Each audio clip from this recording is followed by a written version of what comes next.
एक गांव में दो बहनें रहती थीं। बड़ी बहन सीता का पति कुछ समय से बीमार रह रहा था, इसलिए वो रोज छोटी बहन किरण के घर काम करने जाती थी। किरण की शादी एक अमीर सेठ से हुई थी।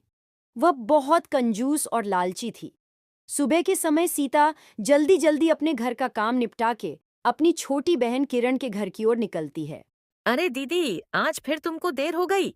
सुबह सुबह इतने बड़े घर का काम पड़ा रहता है और तुम आराम से घर में बैठी रहती हो। जल्दी आना चाहिए था। खैर, अब आ ही गई हो तो चलो, काम में लग जाओ। माफ करना बहन। मेरा मुन्ना रात भर रोता रहा पेट दर्द से, इसलिए देर हो गई। मैं जल्दी जल्दी सब काम कर दूंगी। ठीक है, चलो। पहले आंगन और बैठक अच्छे से झाड़ पोंछ दो। घर चमकना चाहिए। उसके बाद रसोई में जाकर सारे बर्तन मांज देना। और हाँ, काम ठीक से होना चाहिए। सीता तुरंत काम पर लग जाती है।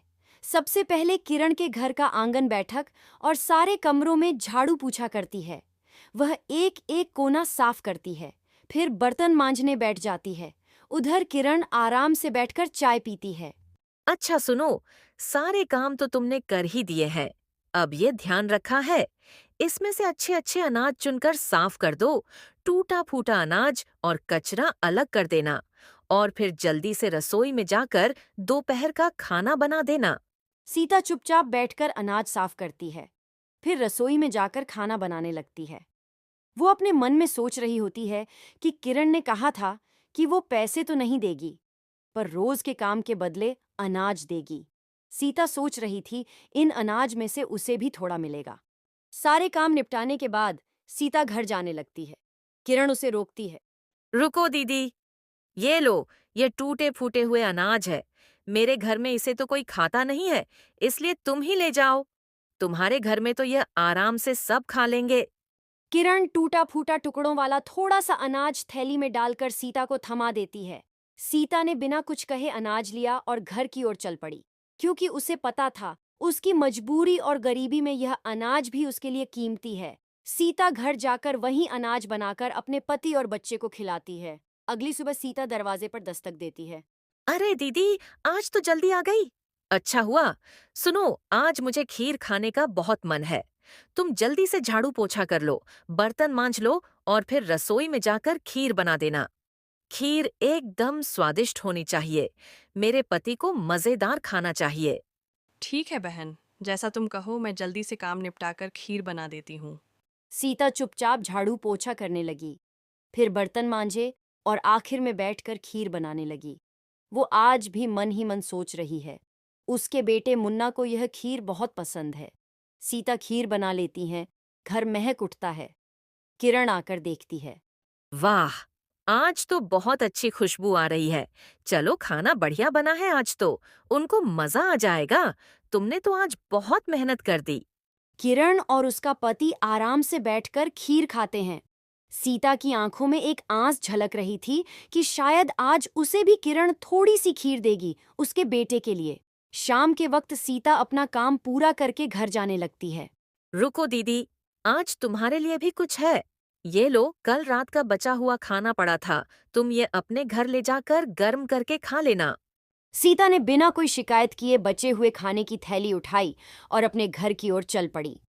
दिन पर दिन ऐसे ही गुजरते गए। सीता हर सुबह किरण के घर काम करने जाती और लौटते वक्त किरण कुछ न कुछ बासी या खराब खाना उसे देकर भेजती। सुनो दीदी, कल तुम जरा सुबह सुबह जल्दी आ जाना। मेरे पति को दुकान में बहुत बड़ा लाभ हुआ है, इसलिए कल हमारे घर पूजा का बड़ा आयोजन होगा। बहुत सारे मेहमान आएंगे, ढेर सारी मिठाइयाँ और पकवान बनने हैं। समझी ना? मुझे तुम्हारी पूरी मदद चाहिए। ठीक है बहन, जैसे तुम कहो मैं कल सुबह जल्दी आ जाऊंगी। जो भी काम होगा पूरी मेहनत से करूंगी। अगली सुबह सीता जल्दी उठकर अपने घर का सारा काम निपटाकर जा रही थी। वो सोच रही थी कि उसकी बहन ने सारे गांव को निमंत्रण दिया, पर उसे एक भी बार नहीं बोला कि तुम अपने बेटे को भी साथ लेकर आना। किरण के आंगन में चहल पहल थी। हलवाई बुलाए गए थे और तरह तरह के पकवानों की खुशबू पूरे घर में फैल रही थी। पनीर, रसमलाई, पूरी, कचौरी, पुलाव, मिठाइयां बन रही थीं, मानो पूरा घर स्वाद की खुशबू से महक उठा हो। अरे, तुम आ गई तो अब जल्दी जल्दी काम निपटाओ। देख नहीं रही हो, हलवाई आ चुके हैं और पकवान बन रहे हैं। मुझे सारे बर्तन साफ चाहिए। वो कोने में जो पत्तल पड़ी है, उन्हें भी गिनकर रख दो। आज हमारे घर बहुत मेहमान आने वाले हैं। कोई कमी नहीं रहनी चाहिए। सबसे पहले तुम घर के बाहर झाड़ू लगाओ, फिर जहाँ पूजा होगी वहाँ झाड़ू पोछा करो, फिर पूरा घर साफ करना। ठीक है बहन, मैं सब कर दूंगी। तुम निश्चिंत रहो, तुम्हें आज शिकायत का कोई मौका नहीं मिलेगा। सीता जल्दी जल्दी सारे काम करने लगी। उसने एक एक कोना साफ किया। किरण अपने पति के साथ पूजा के स्थान में आ बैठी। पूरे विधि विधान के साथ पूजा हो रही थी। सारे मेहमान भी वहीं बैठे थे। कुछ देर बाद पूजा समाप्त हुई। मेहमानों को बैठाकर पत्तल में भोजन परोसा गया।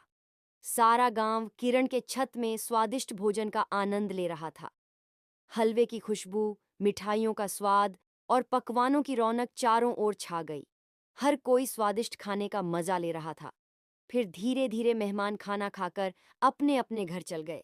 लेकिन अभी भी बहुत सारे पकवान और मिठाइयां बच गई थीं। अरे दीदी, आज तो बहुत बड़ा आयोजन हो गया। इतना सब पकवान बना, इतने मेहमान आए। पर देखो, ये देखो कितनी सारी मिठाइयाँ और पकवान अभी भी बच गए हैं। तुम ऐसा करो, इन सब को उठाकर रसोई में अच्छे से रख दो और जो जली हुई पूरी और जले पकवान अलग कर देना।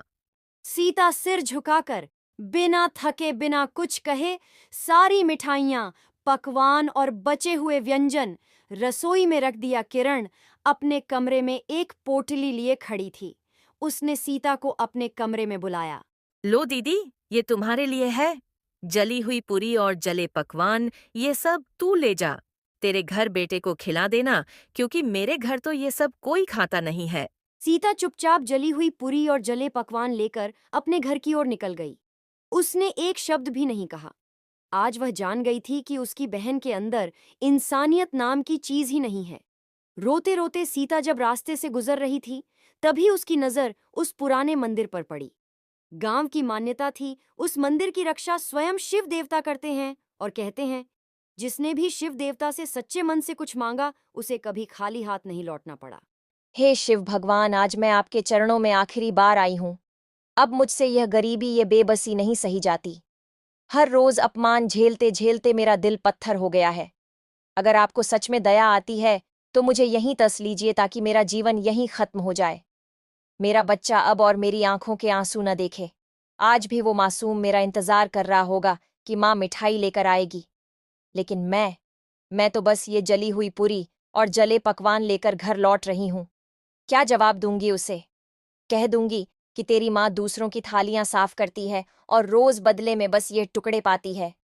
शिव भगवान, बस अब मुझे यहीं मुक्ति दे दीजिए। सीता का हर शिव भगवान के कानों तक पहुंचा। शिव भगवान ने सब कुछ सुना, लेकिन उसे मुक्ति नहीं दी। उनकी आंखों में भी मानो करुणा उतर आई थी। सीता रोते रोते वहां से जा ही रही थी। तभी अचानक शिव भगवान के चारों ओर एक तेज रोशनी फैलने लगी, मानो उन्होंने सीता को आशीर्वाद दिया हो। सीता जैसे ही अपने घर के बाहर पहुंचती है, उसका बेटा दरवाजे पर बैठा उसका इंतजार कर रहा था। उसकी आंखों में चमक और चेहरे पर मासूम उम्मीद थी। माँ, तुम आ गई। देखो ना, मैं कब से तुम्हारा इंतजार कर रहा था। क्या तुम मेरे लिए मिठाई लेकर आई हो? माँ, जल्दी से पोटली खोलो ना। मुझे आज मिठाई और पकवान खाने हैं। सीता कांपते हाथों से पोटली खोलती है और तभी एक चमत्कार घटता है। उस पोटली में ढेर सारी मिठाइयाँ, पूरी, रसमलाई, खीर और स्वादिष्ट पकवान नजर आते हैं। उसका बेटा खुशी से मिठाइयाँ खाने लगता है। हे भगवान, ये कैसे संभव हुआ? मैं तो सिर्फ जली हुई पूरी और जले पकवान लेकर आई थी। ये मिठाइयाँ, ये पकवान, ये सब कहाँ से आ गए? सीता यह समझ ही नहीं पा रही थी कि यह कैसे हुआ। सीता धीरे धीरे घर के अंदर जाती है और वहां का दृश्य देखकर उसकी आंखें फटी की फटी रह जाती हैं। उसका घर सोने चांदी से भरा हुआ था। इतना ही नहीं, उसका बीमार पति जो महीनों से बिस्तर पर पड़ा था, अचानक खड़ा हो जाता है। हे भगवान, ये सारा घर सोने चांदी और हीरे जवाहरात से कैसे भर गया? और आप ठीक हो गए। आप अपने पैरों पर खड़े हैं। ये कैसा चमत्कार है? अरे सीता, यह क्या हो गया? मैं तो बिस्तर से उठ भी नहीं पाता था और आज मुझे बिल्कुल अच्छा लग रहा है। और इतना सोना हमारे घर में कहाँ से आ गया? फिर सीता अपने बेटे और पति को सारी बातें बताती है। ये सब शिव भगवान की कृपा है। मैं तो किरण के घर से सिर्फ जली हुई पूरी और जले पकवान लेकर निकली थी। रास्ते में मंदिर में रुक गई और शिव भगवान से अपनी सारी पीड़ा कह दी। मैंने प्रार्थना की थी कि मुझे जीवन का बोझ अब और ना उठाना पड़े, इसलिए आप मुझे यही मार दो। पर शिव भगवान ने मुझे मारा नहीं। उन्होंने मेरी पुकार सुन ली और देखो, उनकी कृपा से आज हमारा जीवन ही बदल गया। अगले ही दिन सीता और उसका परिवार गांव में बने नए सुंदर और आलीशान घर को खरीदकर उसमें रहने चले गए।